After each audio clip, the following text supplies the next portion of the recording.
আল্লাহ পাকের নবী আল্লাহ রাসূল আম্মা জান খাদিজা দিকে তাকালে আম্মা জান খাদিজা দিকে তাকিয়ে আছেন।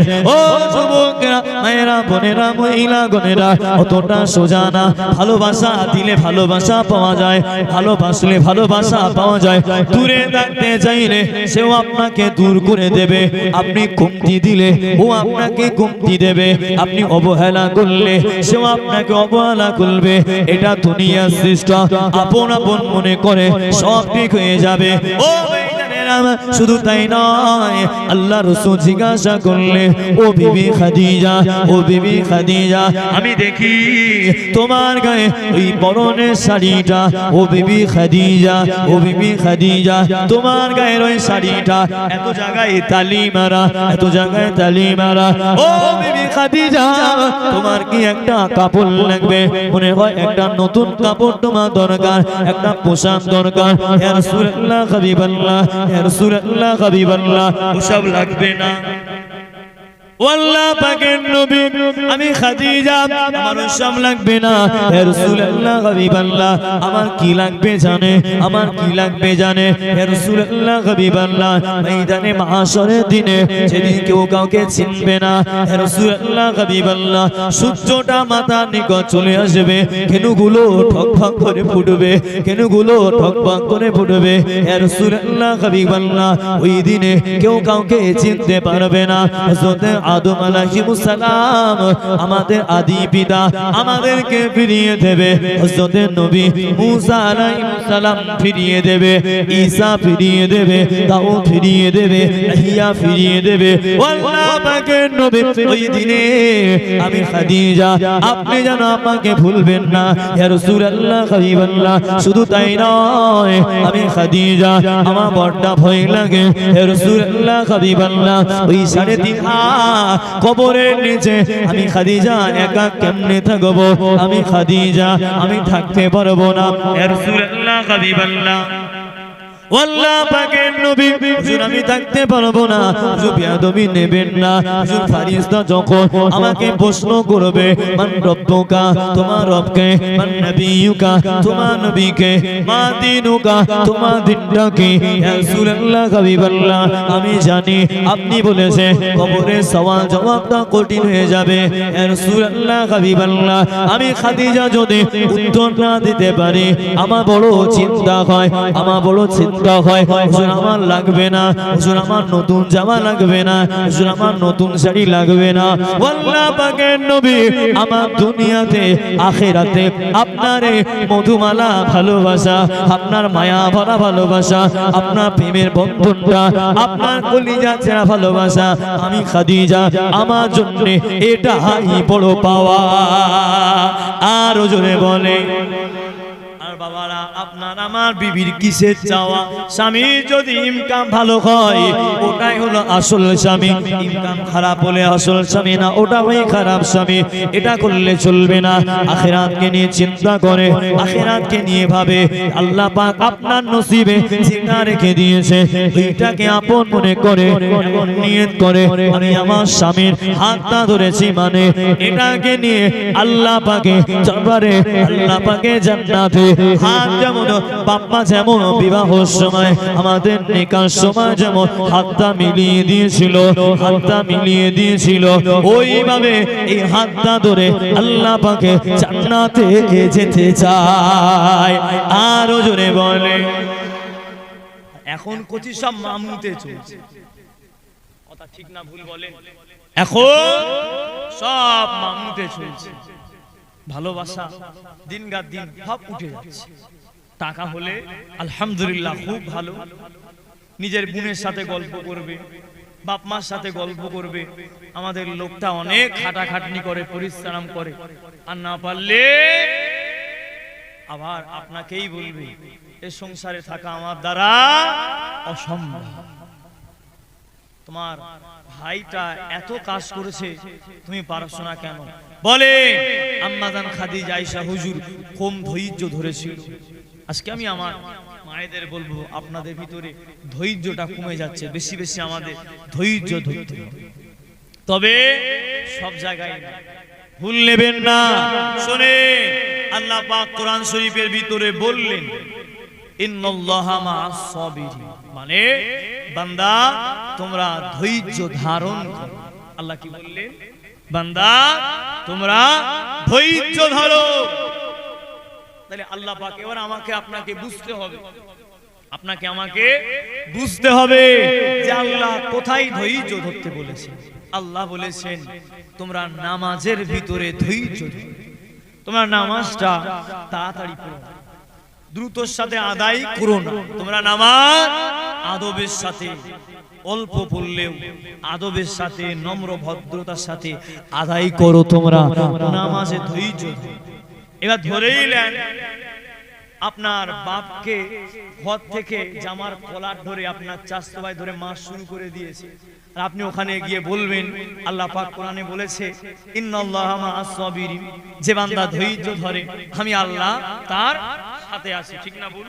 এটার ব্যাখ্যা তো এটাই, আমি আল্লাহ তার সাথে আছি। আপনার বাপকে, আপনার ভাইকে পাড়ার একজনা ধরে ক্লাবে ধরে মাস শুরু করে দিয়েছে, আর আপনি ক্লাবের সামনে হাতটা বুকে বেঁধে বলবেন যে আল্লাহ পাক বলেছেন তোমরা ধৈর্য ধরো, আমি তোমাদের সাথে আছি। তোমরা আমার বাপ ভাইকে যেমন করে কেলাচ্ছ কেলাও, যেমন করে মারছো মারো, আমি আল্লাহর খাঁটি বান্দা, আমি ধৈর্য ধরে দাঁড়িয়ে আছি। আমার বাপকে মারা হয়ে গেলে আমাকে খবর দিও, আমি তারপরে নিয়ে যাব। এই ব্যাখ্যা এখানে চলবে তো? চলবে না। আল্লাহ বলেছে তো মানবেন না কেন? আর মুরব্বীরা, যুবকরা আমার রস বুঝতে পারছো তো নাকি? আল্লাহই তো বলেছে ধৈর্য ধরতে। আপনার বাপ মাকে মারলো আর বলবেন আল্লাহ পাক ধৈর্যশীলদের সাথে আসেন, মারা হয়ে গেলে এক কল ফোন করবি, সোজা অ্যাম্বুলেন্স করে হসপিটালে নিয়ে যাব। এই ব্যাখ্যা এখানে চলবে? আল্লাহ এখানে ধৈর্য ধরতে বলেনি। শোনে, একটু কিছু কিছু জায়গায় এই জামার হাতাটা গোটাতে হয়, জানেন? জ্ঞানী যারা বুঝে তারা শুধুই হাতা গোটানো মানে বুঝতে পেরেছে। হ্যাঁ, কিছু কিছু জায়গায় আমাদের জামার হাতাটা গোটাতে হয়, এরকম করে রাখলে হয় না। কি সময় কথা ভুল বললাম নাকি? আমার দিন শরিয়াতকে নিয়ে কথা বলে চুপচাপ থাকবো? আল্লাহ পাক সব জায়গায় আমাদের ধৈর্য ধরতে আবার নিষেধ করলেন। তাহলে যেখানে ধৈর্য ধরার কথা সেখানে ধৈর্য ধরি, আর যেখানে আল্লাহ পাক ধৈর্য ধরতে বারণ করেছেন ওই জায়গায় আমরা তামাশা দেখি। অন্যায় দেখলে আমরা গোল করে আমরা দাঁড়িয়ে দেখি। অন্যায় ভাবে কাউকে মারলে, অপমান করলে, বাড়ির পাশে গালাগালি চললে ওখানে আমরা চুপচাপ দাঁড়িয়ে মজা নেই, শুনিস ওদের হচ্ছে হোক না রে, তো আমার না, ফালতু ঝামেলায় কান দেবো কেন?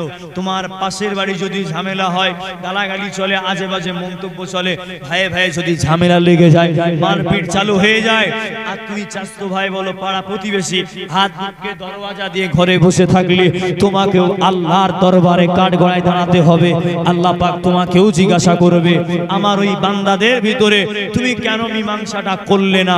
তোমার মীমাংসা হয়েছিল মামুল লেগে, তুমি মীমাংসা করতে গিয়েছিলে টাকার লেগে, তুমি মীমাংসা করতে গিয়েছিলে তোমার পিছন দিক দিয়ে ওরা 1000 টাকার নোট গুজে দিয়েছে, তুমি অন্যায়টাকে ন্যায় বলে চালিয়ে দিয়েছো। আল্লাহ পাক তখন ফেরেশতাদের বলে দেবে, এ আমার ফেরেশতারা, এই দুনিয়ায় যারা আমার বান্দার বিচারটা ভুল করেছিল, এ অন্যায় করিনি কিন্তু ও অন্যায় করেছে, আর অন্যায়কারী একে পিছনে গিয়ে সে যেই হোক না কেন অন্যায়কারী ওকে কিছু লোড ভরিয়ে দিয়েছে আর অন্যায়টাকে ন্যায় সাব্যস্ত করেছে। এই আমার ফেরেশতারা একে উল্টো করে ঝোলাও আর লোহার আগুন দিয়ে দুমদাম চালাতে থাকো। চালাবে কে? আল্লাহ পাকে। তাদেরকে সারা 2 নম্বরই কথা বলে, 2 নম্বরই বিচার করবে সে যেই হোক না। আমি করলে আমার জন্য আইন সমান, আপনি করলে আপনার জন্য আইন সমান। আবার কেউ যদি সঠিক বিচার করে আমার আল্লাহ পাক বলবে একে একটা সম্মানের চেয়ারে বসিয়ে দাও। জোরে বলে। এবার তাহলে এই গ্রামে যারা বিচারপতি আসেন, বিচার করে, তারা ভেবে দেখুক হারিসার গরম লোহার শিক্ষাবে কি বিভিন্ন জন্তু জানোয়ারের মাথার ঘেনুগুলো গরম করে টকবক করে খাওয়ানো হবে। দুনিয়ায় যাদের টাকা সম্পদ মেরেছে, দুনিয়ায় যাদের অর্থ মেরেছে, লুট করে নিয়েছে, বিনা মিথ্যা কেসে ফাঁসিয়ে দিয়েছে, আল্লাহ পাক তাদের জন্য জাহান্নামে সুব্যবস্থা করে রেখে দিয়েছেন। কথা ঠিক না ভুল? কোথায় মন যাচ্ছে আপনাদের? বাইক লাগবে নাকি করছি? এদিকে দেখো, কোন দিকে বলে? খালি দুনিয়ার মধ্যে বিচারটা যদি সঠিক হয়, আল্লাহ পাক আপনার জন্য বিচারটা সঠিক করে দেবে। ও যুবকেরা, আল্লাহ পাকের বিধান, আল্লাহ পাকের আইন সবার জন্য সমান। আমি যেটা বললাম, বিচারটা কে করেছিলেন? হযরতে আমিরুল মুমিনিন খলিফাতুল মুসলিমিন হযরতে ওমর রাদিয়াল্লাহু তাআলা আনহু, হযরতে ওমর রাদিয়াল্লাহু তাআলা আনহু হুজুর আমার ন্যায় বিচার করতে, হুজুরের বিচারের সাথে আপনার গ্রামে যারা নেতৃত্ব আছে, আপনার গ্রামে যারা বিচার করে, তাদের সাথে মেলান। আবু জেহেলও বিচার করতে, ওমর হুজুর বিচার করতে। আবু জেহেলের বিচার আর হযরতে ওমর হুজুরের বিচার দুটো কিন্তু এক না, আলাদা। কথা বলেন, আবু জেহেল ভালো বিচার করবে? করবে? যদি আবু জেহেল মার্কা নেতা পেয়ে যান, আবু জেহেল মার্কা বিচারপতি আপনার গ্রামে থাকে, ও যুবকেরা, অতটা সোজা না। আবু জেহেলের মতো বিচার করলে, আবু জেহেলের মতো ব্যবহার রাখলে, আবু জেহেলের মতো আখলাক রাখলে, আবু জেহেল কি করত? অপরিচিতর কাছ থেকে উনি মালগুলো ছেড়ে দিতে। আবু জেহেল কি করত? ব্যবসায়ীদের কাছ থেকে টাকা পয়সা নিয়ে নিতে। আবু জেহেল কি করতে? মহিলাদেরকে হেনস্থা করতে। আবু জেহেল কি করতে? মালের দামকে বাড়িয়ে দিতে। আবু জেহেল কি করতে? আল্লাহর নবীর বিপক্ষে চলতে। ও যুবকেরা, আবু জেহেলের ঠিকানা কিন্তু জাহান্নাম। আবু জেহেলের ঠিকানা জাহান্নাম। ও জীবনে জান্নাতে যেতে পারবে না। ও ভাইজানেরা, শুধু তাই নয়, আর যদি আপনার আমার গ্রামে, যদি আপনার আমার গ্রামে যারা বিচার করে, যারা নেতৃত্ব দেবে, এরা যদি আবু জেহেলের মতো বিচার করে, আবু জেহেলের ঠিকানা যেমন জাহান্নামে গেল, আল্লাহ পাক বলে দেবে, আমার বান্দাকে কষ্ট দিল, আমার বান্দা থেকে 5,000 10,000 টাকা নিল, আমার বান্দাকে আঘাত দিল, আমার বান্দার মনে কষ্ট দিল। ও ভাইজানেরা আমার, এই দুনিয়াবি নেতাদেরকে, এই দুনিয়াবি লোকদেরকে, এই দুনিয়াবি লোক লালসাকারীদেরকে আবু জেহেলের কাতারে দাঁড় করে দাও, এদেরকে জাহান্নামে লাইনে দাঁড় করে দাও। ও ভাইজানেরা, আল্লাহ পাক জানিয়ে দেবে, তারা আমার হযরতে ওমরের মতো বিচার করেছে, হযরতে আবু বকরের মতো বিচার করেছে, হযরতে উসমানের মতো বিচার করেছে। ও ভাইজানেরা আমার, যারা আবু জেহেলের মতো করেছে, ওদের আবু জেহেল লাইনে দাঁড়িয়ে যাবে। যারা ওমর হুজুরের মতো, উসমান হুজুরের মতো, হযরতে আলী হুজুরের মতো, ও ভাইজানেরা আমার, এদের মতো বিচার করেছে, আল্লাহ পাক জানিয়ে দেবে, আল্লাহ পাক বলে দেবে, ও আমার ফারিস্তারা, এদেরকে এই জান্নাতি লাইনে দাঁড় করিয়ে দাও। আর জোরে বলে। আচ্ছা, আমার ওয়াজে রাগ হচ্ছে না? এমন কথা বললে একটু রাগ হওয়ার কথা, তবে আপনাদের সবার রাগ হবে না। এই ঝাড়া পার্টি আছে, আমি কাউকে নাম করলাম না, তাদের একটু রাগ মানে ভিতরে ভিতরে আউযুবিল্লাহ বিসমিল্লাহ পড়বে আমার জন্য, ওখান থেকে গালাগালি শুরু করে দেবে। তবে শোনে, মুফতির ফতোয়া মিলিয়ে নেবে, যারা মানুষের সম্পদকে লুণ্ঠন করে নেয়, মানুষের কাছ থেকে 10,000 5,000 ইচ্ছাকৃতভাবে টাকা নিয়ে নেয়, একটু খেয়াল করবেন, এদের পরিবারে, এদের বিবিদের, ছেলেদের, মেয়েদের আল্লাহ পাক বড় বড় রোগ দিয়ে রেখেছেন। জানেন, 20,000 ঝাললে আপনার আমার শরীর অসুস্থ হলে ডাক্তার দেখাতে হয়নি, ডাইরেক্ট ফার্মেসি গেলে, ভাই জ্বর হয়েছে, একটা গ্যাসের ট্যাবলেট আর প্যারাসিটামল, আলহামদুলিল্লাহ ওই খেয়ে আমরা সুস্থ। জোরে বলে। আর যারা মানুষের অর্থ মেরে নেয়, সম্পদ মেরে নেয়, মিথ্যা অপবাদ দেয়, খবর নিয়ে দেখেন ওদের পরিবারে আল্লাহ পাক এত বড় বড় রোগ দিয়ে রেখেছেন, ওদের ডাক্তারের ফি দিতে হয় মাসে 15,000 টাকা। ঠিক না বেঠিক? ওদের ওষুধ কিনতে যায় প্রতি মাসে, বিবি বলেন, ছেলে বলেন, আত্মীয় বলেন, নিজের বলেন, আয় উন্নতিতে বরকত হবে না। ও 10,000 নিলে 20,000 টাকা ডাক্তারের পিছনে ঢেলতে হবে। ঠিক না বেঠিক? তবে আমি তাদের জন্য দোয়া করি, হয় তারা যদি আলহামদুলিল্লাহ গরিব মানুষের প্রতি দয়া করে হেদায়েত হয়ে যায়, আল্লাহ পাক তাদের বাড়ি বালা মুসিবত থেকে আল্লাহ পাক হেফাজত করেন। বলেন আল্লাহুম্মা আমিন। আজ যদি আল্লাহ মোহর মেরে দেয়, আল্লাহ পাক জানে কি হবে না হবে। আছাড়া মানুষের কষ্ট দেয়, আল্লাহ জানো তাদের বাড়িতে, আমার কথা বুঝবেন, আমি বদদুয়া চাইছি না। যদি আল্লাহর তরফ থেকে হেদায়েত হয়ে যায়, আলহামদুলিল্লাহ, আল্লাহ পাক তাদের আয় উন্নতিতে বরকত দেয়। আর যদি হেদায়েত না হয়ে যায়, আল্লাহ পাক জানে এক একটা ওষুধের প্রেসক্রিপশন বলে তো না, কি বলেন আপনারা, হ্যাঁ, কেন 5000 করে বিল হয়, জোরে বলেন আমি। যাই হোক না, অত সোজা এটা দুনিয়া। তুমি এখানে ছাড় পাবে, ওখানে কেলানি খাবে গো, কেলানি। ওইজন্য দরুদ আল্লাহু আকবার।